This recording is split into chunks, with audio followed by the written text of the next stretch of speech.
देखिए देखिए बाबू, आप लोग को पिछले क्लास में हमने बात किया है सॉल्युबिलिटी।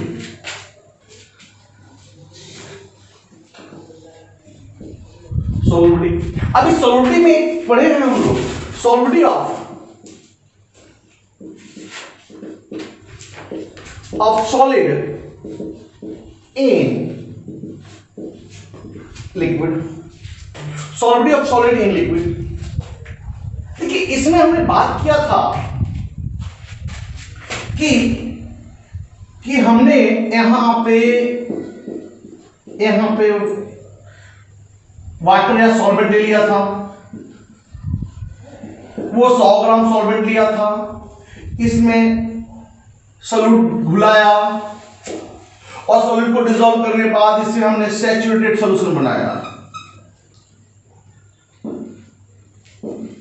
सैचुरेटेड सॉल्यूशन बनाया। अब ये saturated solution always exist in equilibrium, ये इक्विलिब्रियम में होता है। अब हमें बात करना है यहां पे कि जब हम सॉल्यूट और सॉल्वेंट को घुलाते हैं तो ये दो फैक्टर पे डिपेंड करता है जो हमने कल बात किया था। पहला फैक्टर हमने बात किया था कि nature of solute and solvent, जब दोनों का सॉल्यूट और सॉल्वेंट का नेचर कैसा है। अगर दोनों का नेचर सेम है, ये दोनों केमिकल सिमिलर है, जब ये दोनों केमिकल सिमिलर है तो आसानी से एक दूसरे में घुल जा रहे हैं। और इसलिए हमने ट्रिक दिया था लाइक डिसॉल्व लाइक, यानी पोलर सॉल्वेंट पोलर सॉल्वेंट में घुलेगा, non polar solvent non polar solvent में घुलेगा। अब हमारा यहां पे दूसरा फैक्टर है, आज हम दूसरा फैक्टर की बात करेंगे और वो है टेम्परेचर।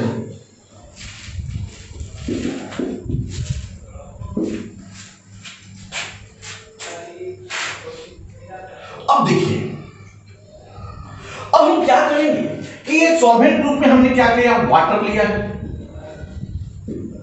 अब इस वाटर में सॉल्यूट क्या डिसॉल्व कर रहा है, इस आयनिक कंपाउंड डिसॉल्व करता है इस वाटर पे।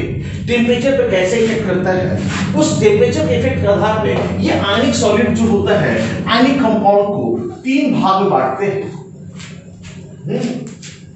कभी कभी क्या होगा कि हम टेम्परेचर बढ़ाएंगे तो ये सॉलिड का सॉलिडिटी घटेगा, टेम्परेचर बढ़ाएंगे तो ये सॉलिड का सॉलिडिटी बढ़ जाएगा। कभी कभी क्या होगा, ना तो कंटिन्यूअस बढ़ेगा और ना तो कंटिन्यूअस घटेगा। यानी कि अब इस सॉलिडिटी के आधार पे आयनिक सॉलिड को कितने भागों में बांटा गया, 3 भागों में। कैसे, वैसे सॉल्यूट जो लगातार टेम्परेचर बढ़ाने पे बढ़ता है, वैसे सॉल्यूट जो लगातार टेम्परेचर बढ़ाने पर घटता है उसका सॉल्युबिलिटी, और ऐसे सॉल्यूट जो कंटिन्यूअस ना तो बढ़ता है और ना तो घटता है। यानी कि हम लोग यहां पे बात कर सकते हैं on the effect of temperature, on the effect of temperature on the solubility of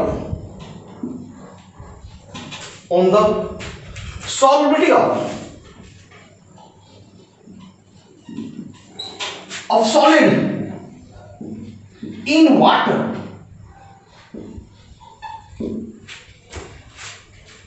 In water, various ionic compound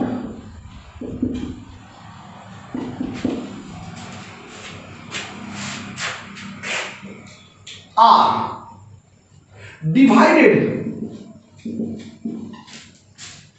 into 3 categories or 3 types.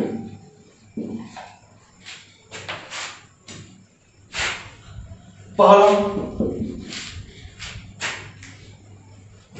those whose solubility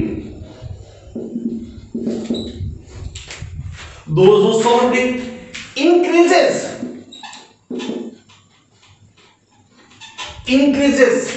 continuously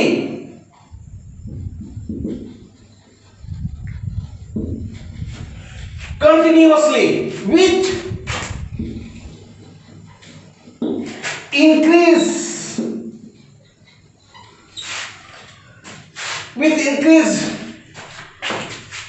in temperature, यानी कि वैसे सब्सटेंस जिसका सॉल्वेंटी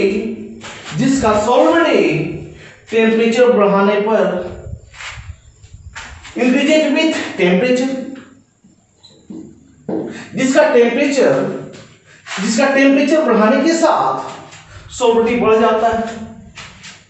अब ऐसे सब कौन सा कंपाउंड आएगा, इसमें एग्जांपल आएगा NaCl,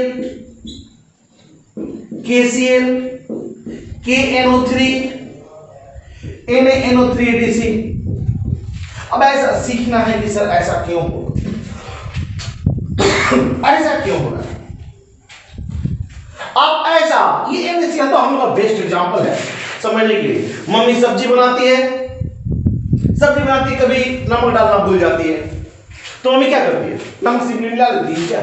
नहीं, मिलाती नहीं है। पहले नमक मिलाने के बाद उसको गर्म करती है, क्योंकि वो बहुत अच्छा केमिस्ट्री जानती है। वो जानती है कि ये जो NaCl है इसका सॉल्वेंटी टेम्परेचर बढ़ाने के साथ बढ़ता है, वो जानती है।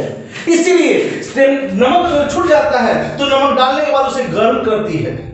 अब ऐसा क्यों, ये समझना है कि ऐसा क्यों कि टेम्परेचर बढ़ाने पर ये टेम्परेचर बढ़ाने पर ये क्यों ऐसा बढ़ जाता है उसका सॉल्वेंटी। पहले आप इसे नोट करो।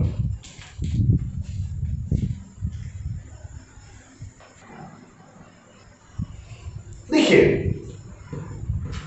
ऐसा क्यों, अभी ऐसा इसलिए ऐसा होता है क्योंकि ये सारे इनका जो सॉल्यूशन है, इनका जो सॉल्वेंटी है, एक्सोथर्मिक इन नेचर होता है।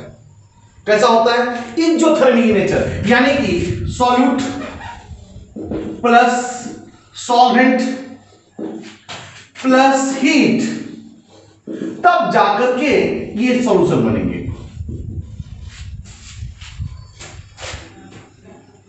आप जानते हो लीस तेलिए के अनुसार, प्रिंसिपल के अनुसार, आप जानते हो लीस तेलिए प्रिंसिपल के अनुसार कि जब आप इंडोथर्मिक सॉल्यूशन में, ये इंडोथर्मिक नेचर का होता है, ये इंडोथर्मिक है। जब आप जानते हो इंडोथर्मिक टेम्परेचर में, जब इक्विलिब्रियम होता है और इंडोथर्मिक प्रोसेस में जब आप हीट बढ़ाते हो तो रिएक्शन इधर क्यों चलाता है, पीछे क्यों, सॉरी टेम्परेचर बढ़ाते हैं तो रिएक्शन इधर क्यों चला जाएगा, आगे क्यों। अब इंडोथर्मिक रिएक्शन है, जितना टेम्परेचर बढ़ाओगे रिएक्शन क्या करेगा, आगे की ओर जाएगा। दिमाग में बैठाना है, इसको दिमाग में बैठा लेना है कि अगर इंडोथर्मिक प्रोसेस है, इक्विलिब्रियम इंडोथर्मिक है, अगर शिफ्ट करते equilibrium is in endothermic process, then when we increase temperature reaction shift in forward direction. इसका मतलब कि सॉल्यूट और सॉल्वेंट मिलकर के उस हीट जो देंगे उसके साथ मिलकर क्या बना देगा, सॉल्यूशन बना देगा। अगर आप हीट नहीं देते हो तो सॉल्यूट और सॉल्वेंट मिलकर के सॉल्यूशन नहीं बनाएगा। इंडोथर्मिक के लिए हमको हीट जरूरत है। इसका मतलब ये सब कैसा है, ये इंडोथर्मिक होता है, यानी कि according to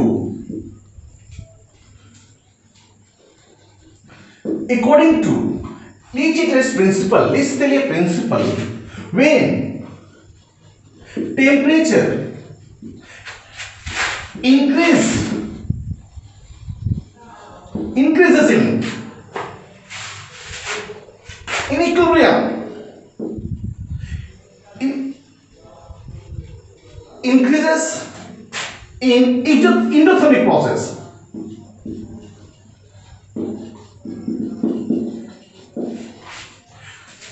according to Lichtenstein's principle, when temperature increases in endothermic process, equilibrium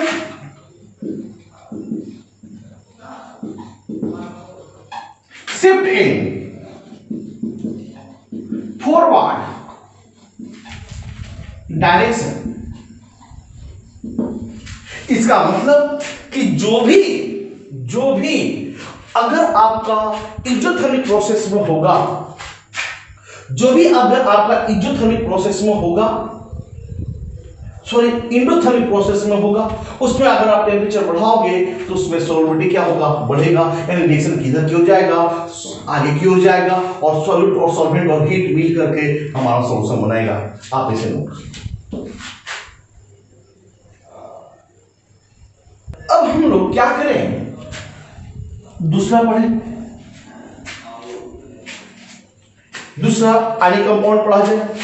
यानी कि अब ऐसा आयनिक कंपाउंड हमने बात किया है कि जिसका टेम्परेचर बढ़ाने पर, जिसमें टेम्परेचर बढ़ाने पर उसका सॉल्युबिलिटी घट जाता हो, यहां पे बढ़ जाता है, इंक्रीज कर जाता हो, वहां पे क्या कर जाता हो, वहां पे घट जाता हो। यानी those whose solubility decreases,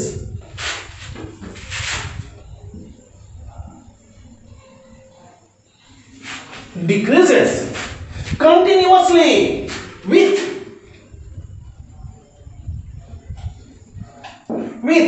increase of temperature, यानी ऐसा सब्सटेंस जिसका सॉल्युबिलिटी आपको घटता होगा जब हम टेम्परेचर बढ़ाएंगे। जैसे जैसे टेम्परेचर बढ़ाएंगे वैसे वैसे उसका सॉल्युबिलिटी घटना शुरू करेगा।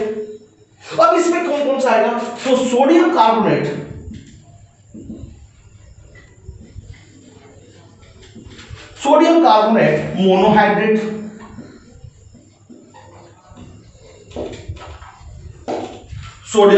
मोनोहाइड्रेट, सीरियम सल्फेट,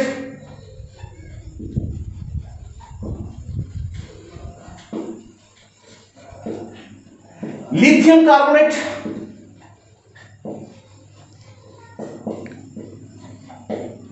कहने का मतलब ये कि इन लोगों को अगर हम पानी में डिसॉल्व कराते हैं, इन लोगों को अगर हम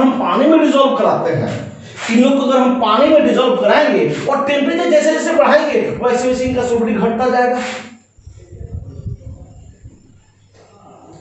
ऐसा क्यों?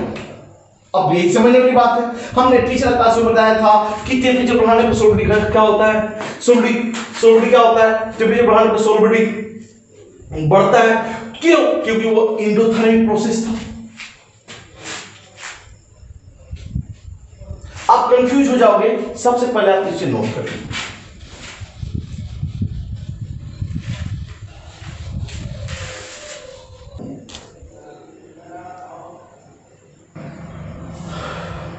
अब ये सारे जो हैं, ये एक्सोथर्मिक प्रोसेस का होता है। दिमाग में बैठा लो, यानी कि जब भी कहेगा कि प्रोसेस घट रहा है, टेम्परेचर बढ़ाने तो घट रहा है, इसका मतलब वो एक्सोथर्मिक प्रोसेस होगा। अब इसमें क्या होता है, सॉल्यूट प्लस सॉल्वेंट, और ये मिलता है और ये बन जाता है सॉल्यूशन।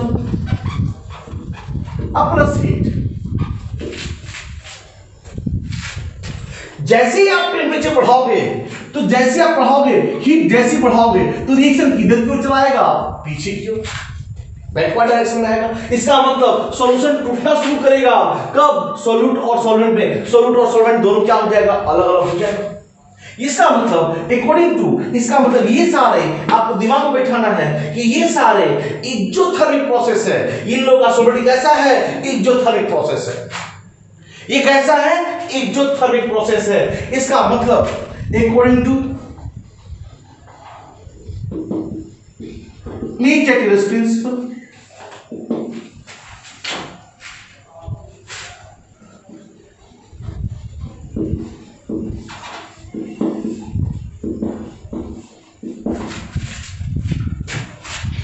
when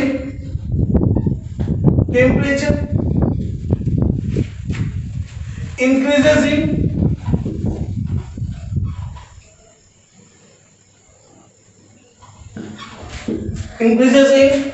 exothermic process,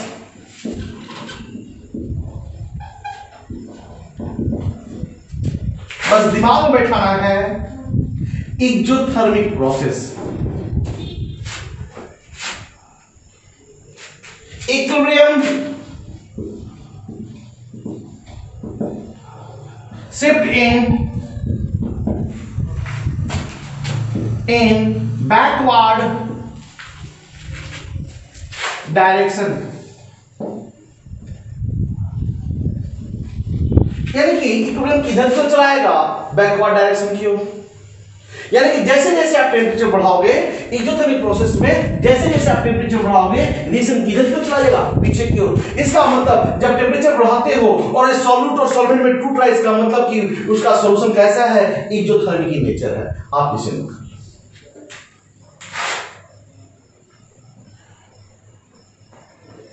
अब हमारा तीसरा आया, अब ऐसा सब्सटेंस जिसका सॉल्युबिलिटी ना तो कंटीन्यूअस इंक्रीज करता है और ना ही कंटीन्यूअस डिक्रीज करता है, यानी कि शुरुआत में बढ़ भी सकता है और फिर इसके बाद लगातार टेम्परेचर बढ़ाओगे तो घटने लगेगा। अब जैसे यहां यानी कि दो substance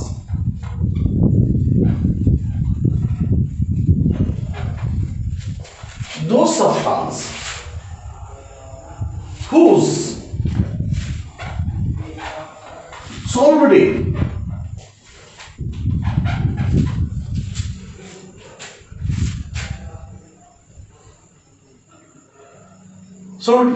do not increase or decrease,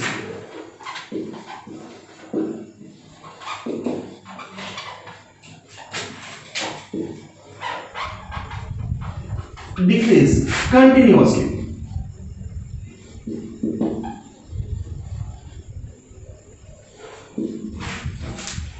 यानी कि इसमें क्या होता है कि ऐसे सब्सटेंस का सॉल्युबिलिटी ना तो लगातार बढ़ता है और ना ही लगातार घटता है। अब इसमें एग्जांपल आ जाता है सोडियम सल्फेट डिकाहाइड्रेट, इसको ग्लूकोज साल्ट भी बोलते हैं, सॉरी। अब इसमें क्या होता है, इन दिस कंपाउंड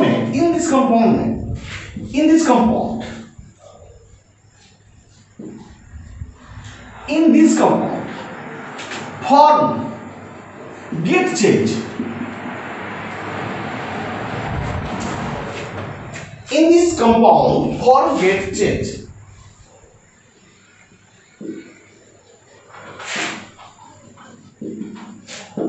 इस कंपाउंड में उसका रूप ही चेंज कर जाता है, यानी पॉलीमॉर्फिक होते हैं। इसका मतलब ये पॉलीमॉर्फिक नेचर के होते हैं, यानी एक से अधिक रूप होगा उसका।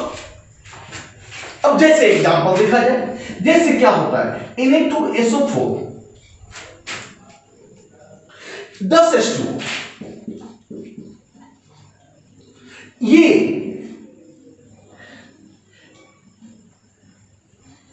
एबव 32.4 डिग्री सी। अब ये जैसे 32.4 डिग्री सी करोगे ये Na2SO4 बन जाता है, लेकिन below 32.4 degree C they get changed into this form, यानी इस फॉर्म से इस फॉर्म में और इस फॉर्म से इस फॉर्म में चेंज करते रहते हैं। इसका मतलब ये टेम्परेचर को ट्रांजिशन टेम्परेचर कहेंगे, ट्रांजिशन टेम्परेचर कहेंगे। अब देखिए up to 32.4 degree C solubility increases,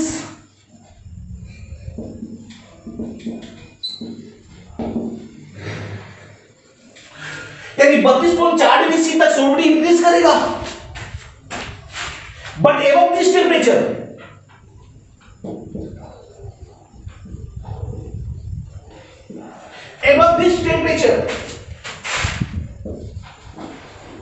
solubility